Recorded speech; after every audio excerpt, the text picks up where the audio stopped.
నిర్వహిస్తూ ఉన్నాము.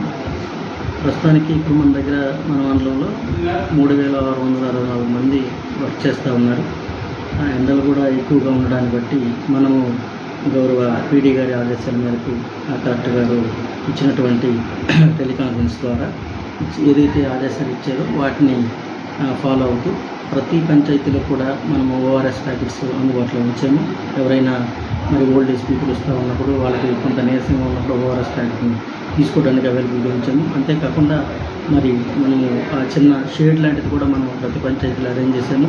ప్రతి వర్క్ ఐడీలో ఒక వ్యక్తిని మనం వాటర్కి సపరేట్గా అరేంజ్ చేసి వాటర్ కూడా ఎక్కడ ఇబ్బంది లేకుండా చేస్తూ ఉన్నాము. అంతేకాకుండా సిబ్బంది అందరం కూడా ప్రతి పంచాయతీలో రోజు మార్నింగ్ ఒక పంచాయతీని విజిట్ చేసి ఆ కూలీలకి ప్రతిరోజు కూడా మార్నింగ్ 5 గంటలకే మనం ఫస్ట్ ఈకేవైసీ చేసుకున్నట్లయితే తర్వాత సెకండ్ ఫోటో 9:30 లోపు మనం సెకండ్ ఫోటో అప్లోడ్ చేసేసి అందరిని కూడా ఎండ నుంచి అందరినీ కాపాడే విధంగా మేము చర్యలు తీసుకుంటా ఉన్నాము. ఇక్కడ ఎటువంటి ఏవైనా ఇబ్బంది వచ్చినప్పుడు ఇమీడియట్గా ఎంపీడీఓ గారు నేను అందరం కూడా సిబ్బంది అందరం కూడా అక్కడికి వెళ్ళి అన్ని విషయాలు ఎక్కడ లోటు లేకుండా చేస్తూ ఉన్నాము. బేసికర్స్ కూడా చాలా హ్యాపీగా ఇంటరాక్ట్ అవుతూ ఉన్నారు. ఇందుకోసం పేమెంట్ కూడా మనకి ఇన్ టైంలో పేమెంట్ వస్తూ ఉన్నది.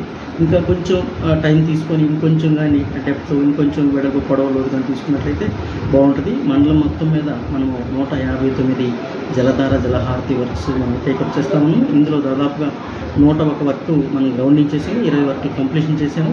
రిమైనింగ్ వర్క్లు అన్నీ కూడా మనకి ఇచ్చినటువంటి 100 days యాక్షన్ ప్లాన్ ఏదైతే ఉందో గౌరవ కలెక్టర్ గారు ఆ యాక్షన్ ప్లాన్ని ఫ్యూచర్ తప్పకుండా 100 days జలధార జలహారతి ద్వారా మనం అన్ని వర్కులను కూడా కంప్లీట్ చేసుకొని రానున్నటువంటి రైనీ సీజన్లో ప్రతి నీటి చుక్కను కూడా ఏదైతే మనం ఫిల్టర్ ఛానల్ చేస్తూ ఉన్నామో ఏదైతే పాండ్ ఉందో ఆ పాండ్లో వాటర్ నిలిచి గ్రౌండ్ వాటర్ని రీఛార్జ్ అయ్యే విధంగా చర్యలు తీసుకుంటా ఉన్నాము.